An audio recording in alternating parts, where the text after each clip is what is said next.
out there. Most of us are trying to be something we're not. And it isn't so much about change, about changing yourself. The change happens when you be yourself. If you want to know what's really you, where you're going to be alive is when it's really you.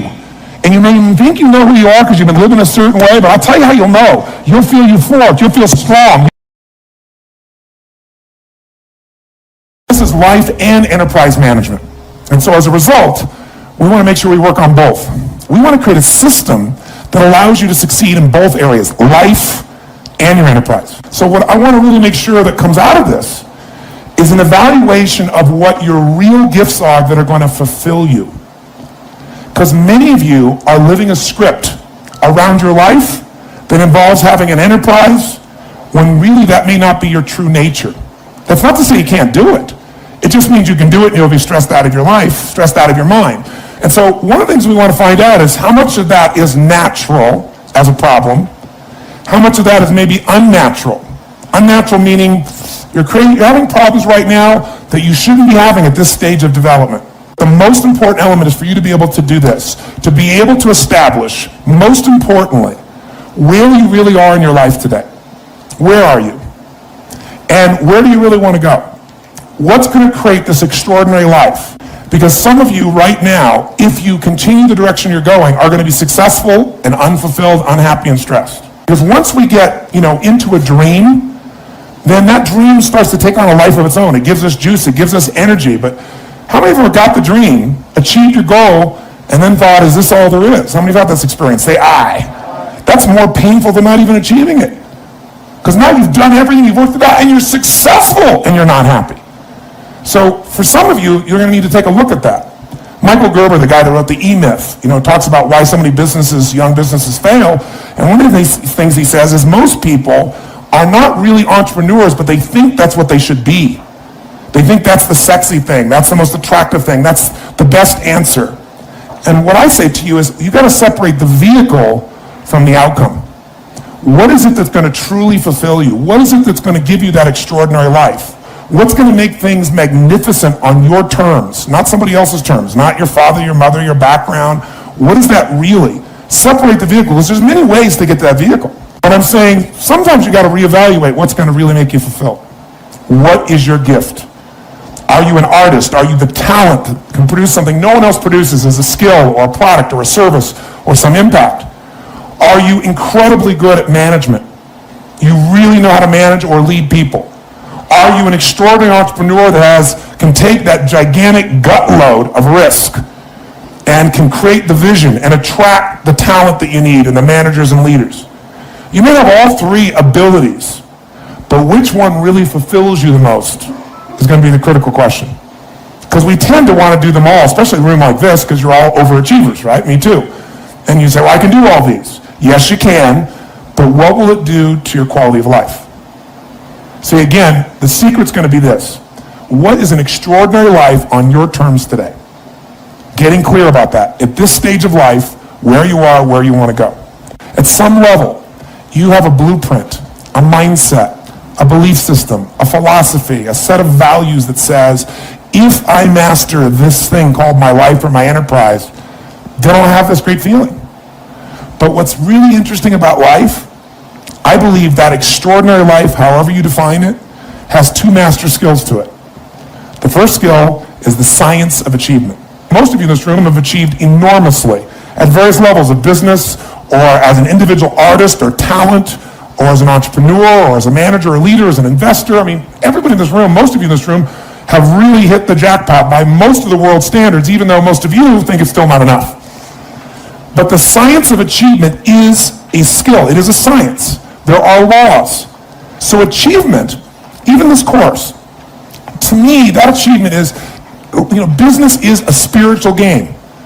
That's what I believe. It's a spiritual practice. A lot of people think it's business. Oh, that's money. That's this horrible thing over there. And that's one of the reasons that they never get really passionate about it.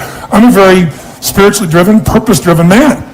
But the reason I love business is I see business as the ability to take the invisible and make it visible. I think that is what spirituality and creation is. It's about how can I find the gift I have to give the world?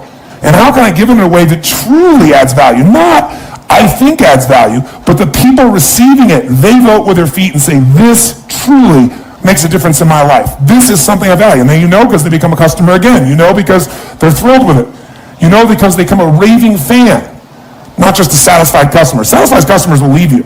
Raving fans will stick with you. The more you can cultivate that sense of wealth, that sense of abundance in you, the more you can feel that sense of joy, the more easy it's going to be for you to do financially.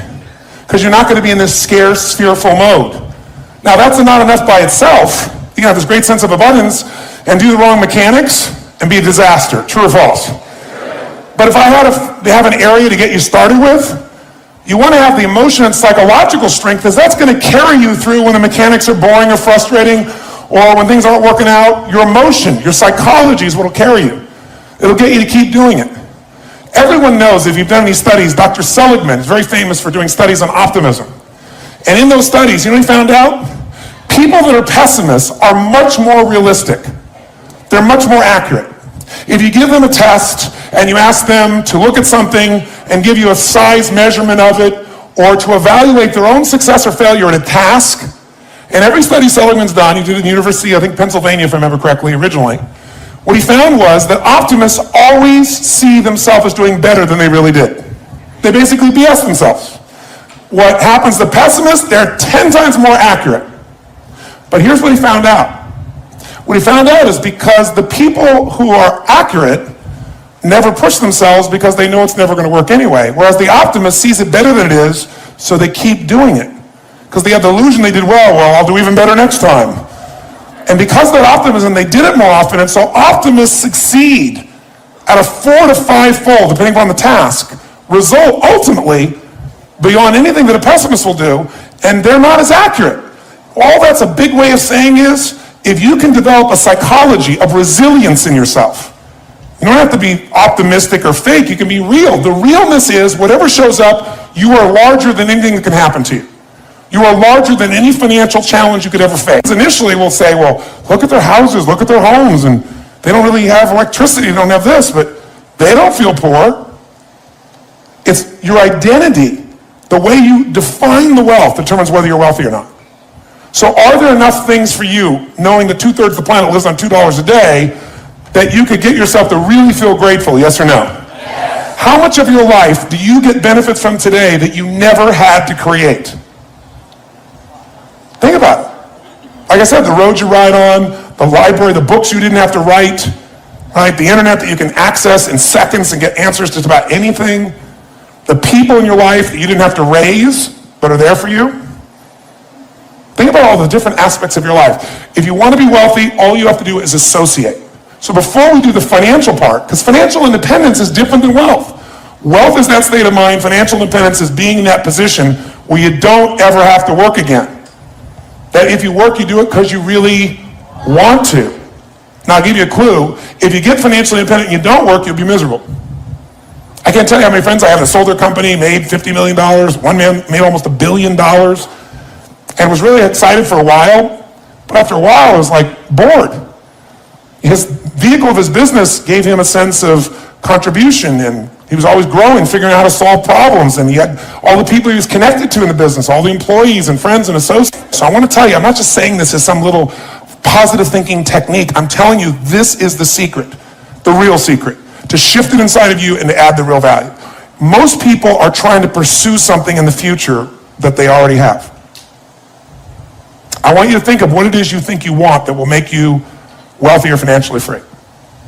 By defining the game in a winnable way, a certain amount of money that we meet, and that covers what we're going to call financial security, which might be your housing, your cars, your food, and basic entertainment. How many would feel rich if you didn't have to work, if your investments alone, the income from your investments, the income, covered those 4 items, your housing for the rest of your life, your food, right, your travel, and some entertainment? How many think that would feel pretty good? Say, And by the way, that number is way smaller than what most of you think of when you think about being financially independent, which is everything covered without working. So why not get the first one down pat? And you're going to know exactly what that number is for you and what it's going to take for that number where you don't have to work to meet it. Then we can look at financial independence where you don't have to work and everything is covered. Then we go to financial freedom. You don't have to work and everything you can think of is covered. Anything you ever want to do for yourself or others, those you want to give. That's a different level, isn't it? And most people think of financial freedom, they come up with this gigantic number that if you even figured out everything you want, it's nowhere near as big as you think. Hi, I'm Tony Robbins. Hi, I'm Sage Robbins. A lot of people have relationships where they've settled and they've gotten themselves in a place where it's a friendship, you know, a pat on the back, a little kiss on the cheek, but there's not that aliveness anymore. And oftentimes we're told, well, that's what you're supposed to expect after a period of time. Because it isn't about time, it's about triggers and knowing those really are. And the other thing we just want you to know is this is really about how to be happy. Because, you know, so many people in life have these dreams and goals and then they get them and they're unhappy. And when you travel around the world, here's what you find. I don't care what background people have, what their religious belief is, what level of success or challenge they have in their life. People want happiness. They want joy. They want to feel good about their life. They want a sense of meaning, that there's love and passion there. That maybe there's something in your life that you've done that you know has made a difference for someone you love. Nothing feels greater than that. And also knowing someone loves you so much, they're so passionate for you, that your life has a different level of meaning. But as important as this area is, for most people, this is the area they master the least. Most of us run to work or we run to business or shaping our bodies or our kids because it's safer and we have control. But this is an area that if you take charge of yourself and if you understand the dynamics of men and women in relationship, you can make changes in minutes that maybe you've tried to make for years and really not been able to experience. Our goal is to give you the resources to take whatever you've been talking about, whatever you've been dreaming about, or as great as your relationship is, to the next level, where love and passion is a daily experience. So we thank you, and we're going to begin this process. Thank you for joining us. Maybe one day we'll meet you personally at a program, but until then, God bless. Just stay on the line, and pretty soon you'll meet Jen and Paul, and you'll see what it's like to be able to come back from the edge. God bless, and we'll look forward to meeting you soon. Live with passion and love. And love.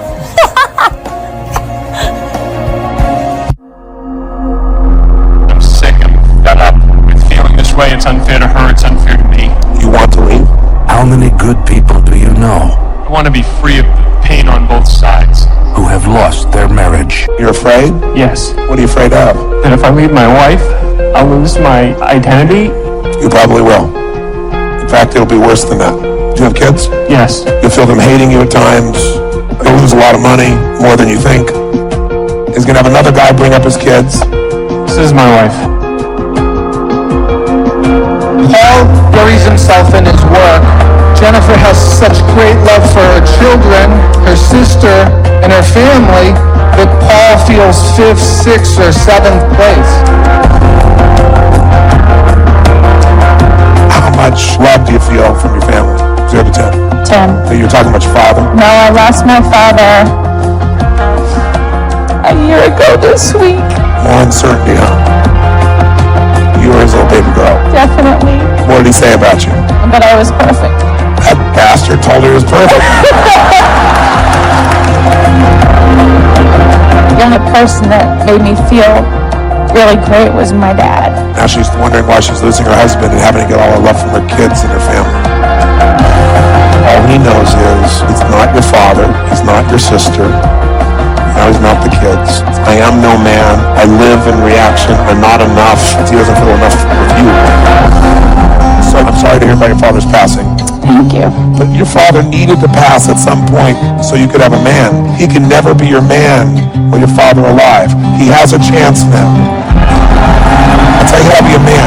You put your fear on the shelf and love this woman with every ounce of your soul. This is the first time that we've actually gotten to the gut of what our issues are. You've gone to where certain love was, so you had to settle for a love that wasn't passionate.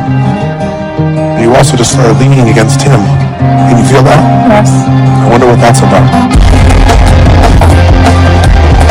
Sometimes the one you're looking for is the one already standing next to you. It just makes me nuts, you know, like, I feel like I'm number one.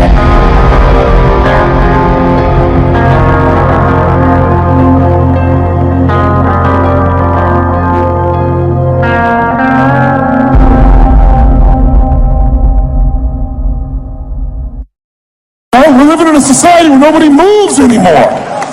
What do we like today? A lot of people get injured today. They don't get injured smashing into people, playing football, and anything else. They get injured typing, right? Picking up a pencil. That's something that can hurt today because we don't use everything anymore. We live in a box. Think about it. Think about our lives today and how different it is than maybe the way we were formed to be made, to run, to hunt, to create, to procreate, to raise our children, to move, to farm, to do all the things that made us use all of our body. Today, what do? You wake up and you have this box life. You have a box breakfast, right? You get in your box car, you drive to your box office, you load up a box elevator. You don't use the stairs, of course, right? You go to your box office where you type on a box, talk on a box, right? Go into a box room for meetings, right? Sure enough, got a little box you can type on, listen to music on, box, have your box lunch, drive your box home, or get in the train or subway, and another box home, get home to your box, and then turn on the box, type on a box, message on a box, and maybe go get a cylinder to change your state, right? Maybe. And most people's idea of exercise in our society today is fill the tub, pull the plug, and fight the current. That's the world we live in today. And so it's not hard to figure out why we're getting fat and why we're feeling kind of tired and why we're building up acid in our system, consuming foods that have nothing alive in them anymore, where everything is denatured and everything is chemicalized or radiated. So it can feel overwhelming.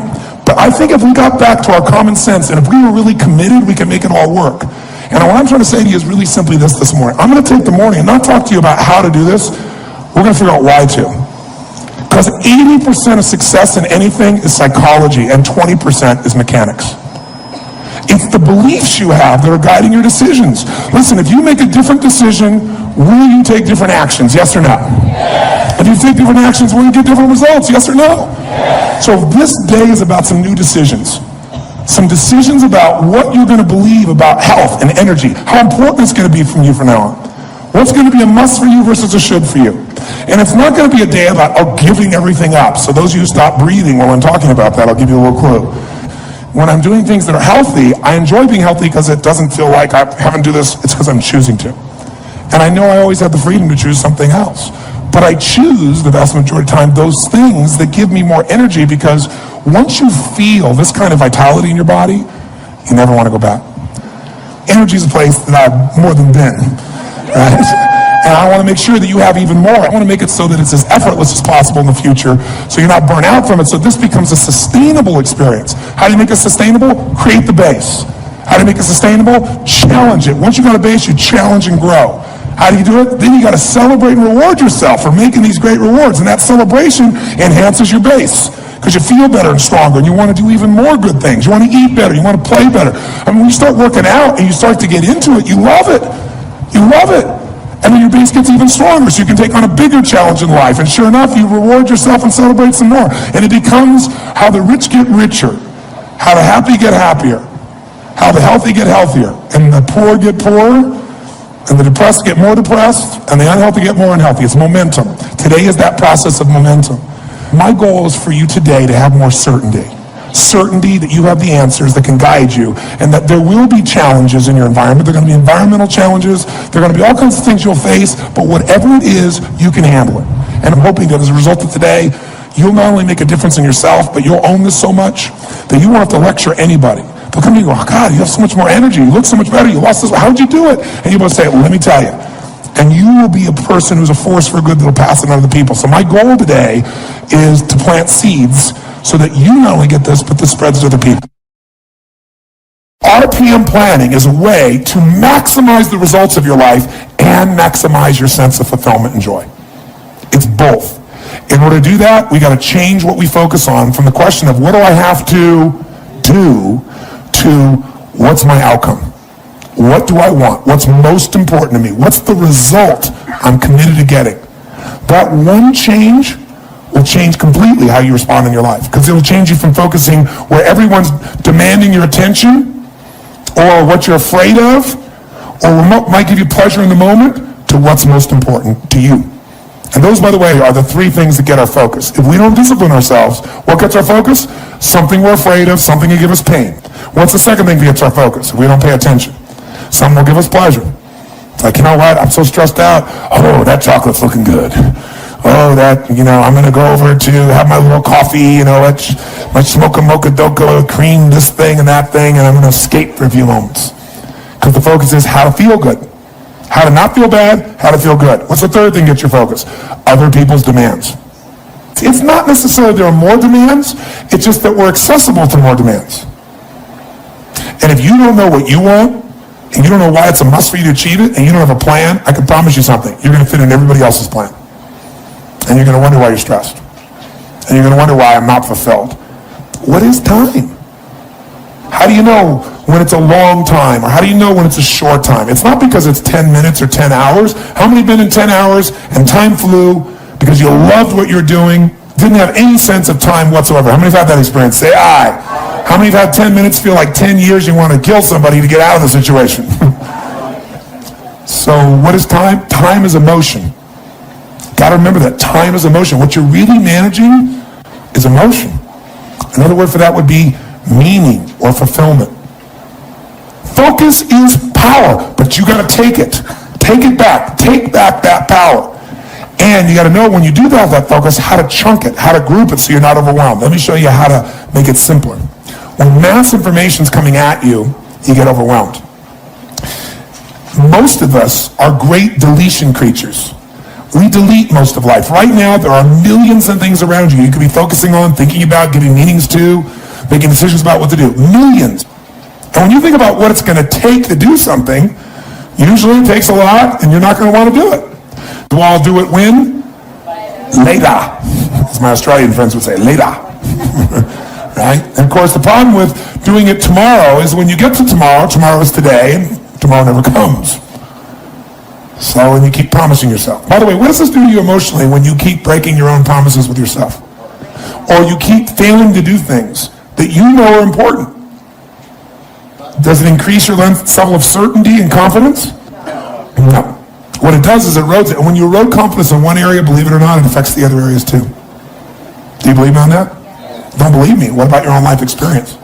Maybe not one area, but it starts to be multiple areas. It sure does. Another reason why somebody doesn't exercise or do anything is because they don't just chunk it too big, they chunk it in too many details. So remember this. Remember this. Change is never a matter of ability. It's always a matter of motivation. I'll say that again. Change is never a matter of ability. It's always a matter of motivation or drive, having strong enough reasons. If you got a strong enough reason, you could figure out the time, couldn't you? So the biggest part of life and time management is knowing what you want and having enough reasons to follow through. But there is one more piece. If you make enough reasons to follow through and you know what you want, but you make the task overwhelming, you'll be overwhelmed. What you focus on, you feel. What you feel, you are moved to somehow actuate. But if you only focus on what you don't want, or what's stressful in your life, what you can't control, or what you screwed up on, or what you messed up on in the past, you're not going to get where you want to be. Chunking is power. You don't want to over-chunk where you're trying to bite the whole darn thing together. You also don't want to under-chunk where you make a million pieces of something. What is chunking? It's taking all that's coming at you and putting it into idealized size groups that your mind can handle. See, science has proven the human brain, consciously, we can only handle what they call 7 plus or minus 2 chunks of information. It's a term that they describe in science, that human beings can only handle 7 plus or minus 2 chunks of information at one time.